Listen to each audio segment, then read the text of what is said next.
AI tools ఎంత గొప్పవైనా కావచ్చు, కానీ నిరంతరం విదేశీ ఏఐ మీద ఆధారపడితే ఒక్కోసారి షాక్లు ఎదురవుతాయి. విదేశీ టూల్స్ హఠాత్తుగా ఆగిపోతే విస్తుపోయి చూడడం తప్ప వేరే మార్గం లేదా? తాజాగా ఆంథ్రోపిక్ వాళ్ళ ఏఐ మోడల్ మీద యుఎస్ ప్రభుత్వం నిషేధం విధించింది. ఈ చర్య ఇండియన్ టెక్ పరిశ్రమకి షాక్ ఇవ్వడమే కాదు, మంచి నీతి బోధ కూడా చేసింది. ఏఐ సావనిటీ అనేది ఎంత అవసరమో ఇండియాకి చాటి చెప్పింది.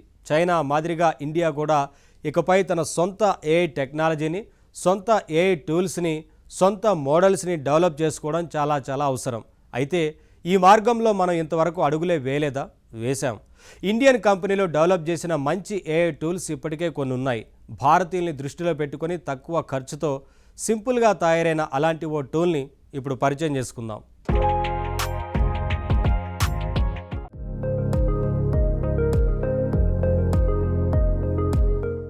ఈ మధ్యనే ఇండియన్ టెక్ సంస్థల అధినేతలు సావరిన్ ఏఐ మీద ఫోకస్ పెట్టారు. కానీ ఇప్పటికే భారతీయ టెక్కీలు కొందరు మన వాళ్ల కోసం కొన్ని మంచి ఏఐ టూల్స్ తేవడం మొదలుపెట్టేశారు. మన ఇండియన్ మైండ్ సెట్కి తగ్గ ప్రైజింగ్తో కొన్ని లోకల్ సొల్యూషన్స్ మార్కెట్లో ఉన్నాయి. ఇక్కడ మొదటగా మనం మాట్లాడుకోవాల్సింది వీడియో ఏఐ గురించి. ఇప్పుడు ఎక్కడ చూసినా ఏఐ వీడియో క్రియేషన్ ట్రెండ్ నడుస్తోంది. నిజానికి ఏఐతో వీడియో క్రియేషన్ అన్నది చాలా ఖర్చుతో కూడుకున్న వ్యవహారం. గూగుల్ వాళ్ల వియో దగ్గర నుంచి చైనా వాళ్ల క్లింగ్ వరకు ఏ వీడియో టూల్ వాడినా ఖర్చు ఎక్కువే అవుతుంది. ఈ గ్లోబల్ ఏఐ టూల్స్ వాడితే కేవలం 1 సెకండ్ నిడివి ఉండే వీడియో క్రియేట్ చేయాలన్నా దాదాపు ₹8 ఖర్చు అవుతుంది. సగటున 1 నిమిషం వీడియోకి దాదాపు ₹500 ఖర్చు అవుతుంది. మన దగ్గర చిన్న క్రియేటర్లు, యాడ్ ఏజెన్సీ వాళ్ళు, సామాన్య యూజర్లు ఎందరో ఉంటారు.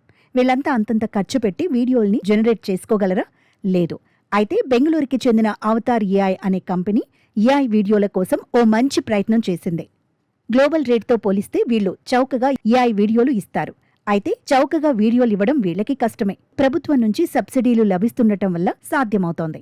అన్నిటికంటే ముఖ్యంగా మనం గుర్తించాల్సింది ఏంటంటే వీళ్ళొక సొంత వీడియో మోడల్ క్రియేట్ చేసుకున్నారు.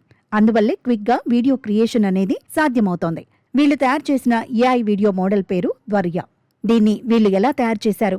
చైనా వాళ్ల అలీబాబా కంపెనీకి చెందిన 2.2 అనే ఓపెన్ సోర్స్ మోడల్ తీసుకొని దానిని డిస్టిలేషన్ అనే పద్ధతిలో వీళ్లు కుదించారు. అంటే ఒక 1000 పేజీల డిక్షనరీని మీనింగ్ మారకుండా ఒక చిన్న పాకెట్ గైడ్ లాగా మార్చినట్టు అనుకోవచ్చు. ఈ కంప్రెషన్ వల్ల లాభం ఏంటి?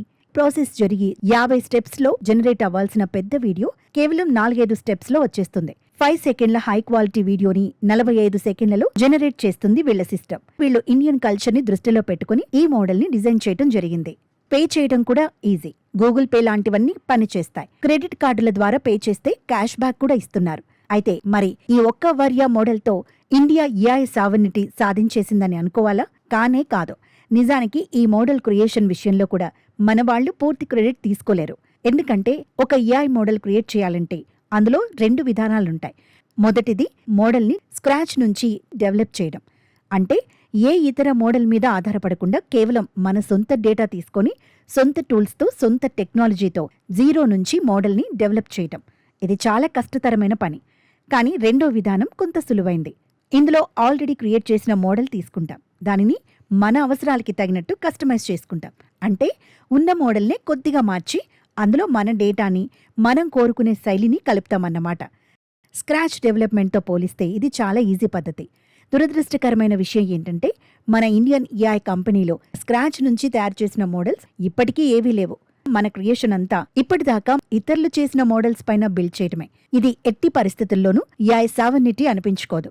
ఏదేమైనప్పటికీ ఇండియన్ ఆర్థిక నేపథ్యాన్ని బట్టి, కల్చరల్ నేపథ్యాన్ని బట్టి తక్కువ ఖర్చులో మన వాళ్ళకి సూట్ అయ్యే విధంగా ఏఐ మోడల్స్ ని కస్టమైజ్ చేయడం అనేది మెచ్చుకోతగిన విషయమే.